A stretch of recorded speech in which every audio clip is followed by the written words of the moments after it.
Bonjour à tous. Aujourd'hui, je vais vous lire Plane.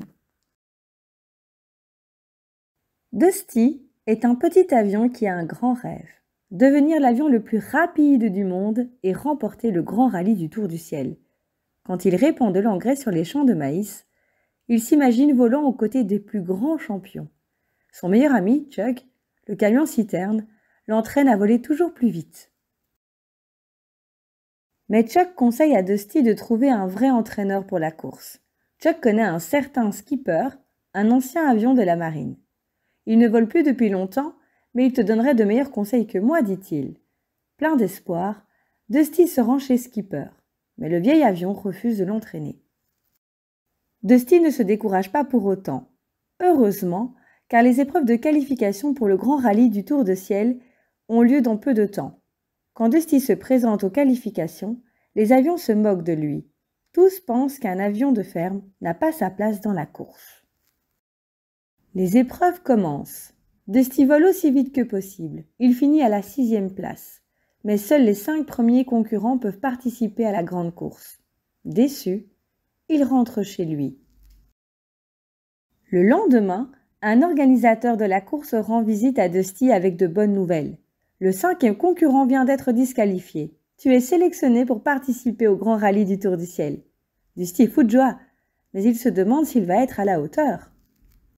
Une bonne nouvelle n'arrivant jamais seule, Skipper accepte enfin d'entraîner Dusty. J'ai vu que tu volais très bas. Pourquoi ? Dusty est obligé d'avouer son secret. Il a le vertige. Skipper propose alors à Dusty de poursuivre l'ombre d'un avion qui traverse chaque jour la ville. Ainsi, le petit avion n'a pas besoin de voler trop haut. Très vite, Dusty arrive à doubler l'ombre de l'avion. Il est maintenant temps de rejoindre New York pour la première étape de la course. Là-bas, Risplinger et Bulldog, les 2 grands champions, ne sont pas très gentils avec Dusty. Soudain, El Chupacabra, le champion mexicain, atterrit sur la piste. Son arrivée ressemble à un véritable spectacle. Dusty est ravi de le rencontrer. Pour la première étape, les avions doivent survoler l'océan Atlantique. Dusty s'élance à vive allure, quand soudain, une tempête de grêle éclate.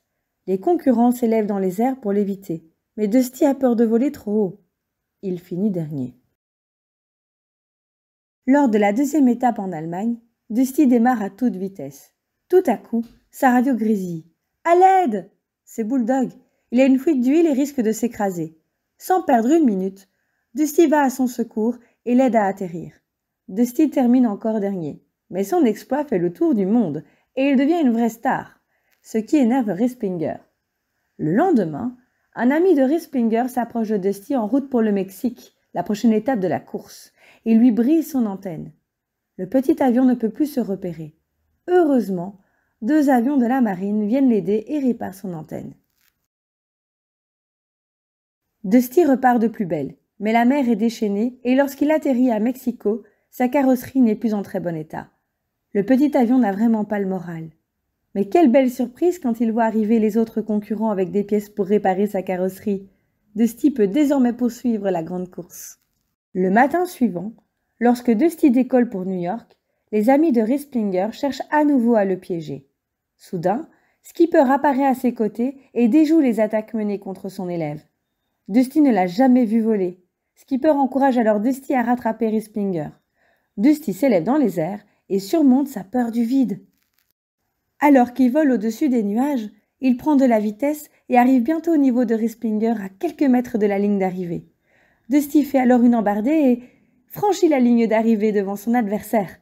Le petit avion fête sa réussite avec tous ses amis et n'oublie pas de remercier Skipper, sans qui sa victoire n'aurait jamais été possible. Nous sommes arrivés à la fin de cette histoire. Merci de m'avoir écouté et à très vite pour une nouvelle histoire.